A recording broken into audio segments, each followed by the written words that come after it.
আসসালামু আলাইকুম রহমতুল্লাহ।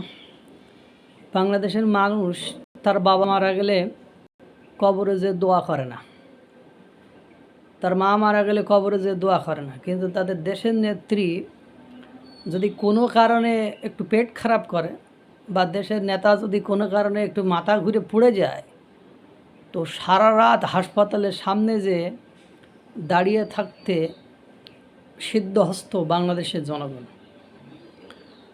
সেই বাংলাদেশের দীর্ঘদিনের বৈধ অবৈধ প্রসঙ্গ পরে থাক, দীর্ঘদিনের নেত্রী সাবেক মাননীয় প্রধানমন্ত্রী শেখ হাসিনার এবার পয়লা বৈশাখ উপলক্ষে যে মঙ্গল শোভাযাত্রার নাম পরিবর্তন করে আনন্দ শোভাযাত্রা মানে বর্ষবরণ আনন্দ শোভাযাত্রা করেছিল, সেখানে তার স্বৈরাচারের বিকৃত একটা মোটিভ বা মুখাকৃতি উপস্থাপন করেছিল। সেটা দিয়ে জাতির মধ্যে একটা প্রতিহিংসা পরায়ণ রাজনীতির মানে অগ্নিগর্ভ জ্বালিয়ে দেওয়া হয়েছে।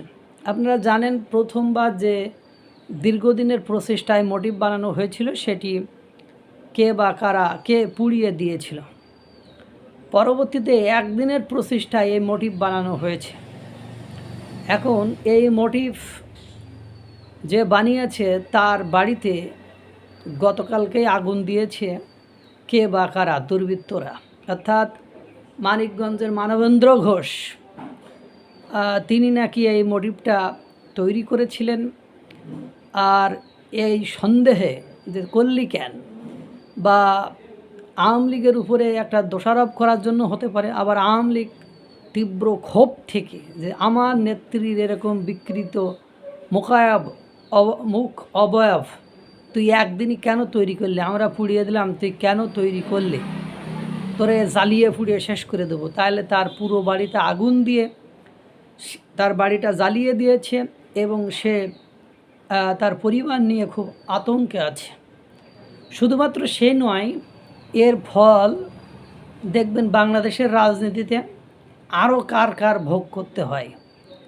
কেননা আমি ওই প্রথমে একটা কথা বলেছি, আপনি আজকে যেখানে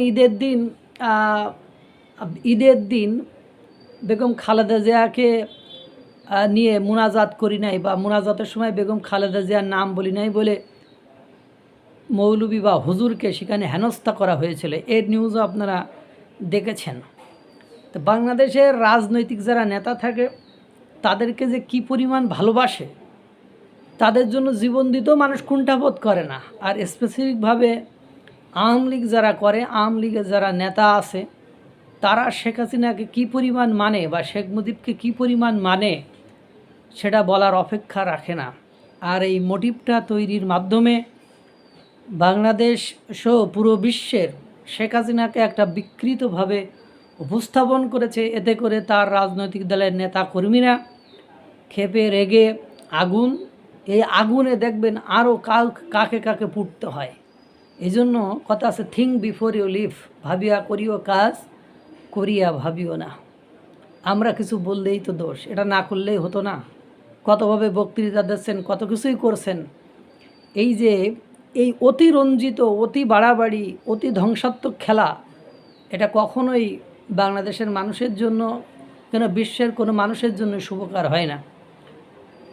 আল্লাহ তাআলা সকলকে ভালো রাখুক, সুস্থ রাখুক। আসসালামু আলাইকুম রহমতুল্লাহ।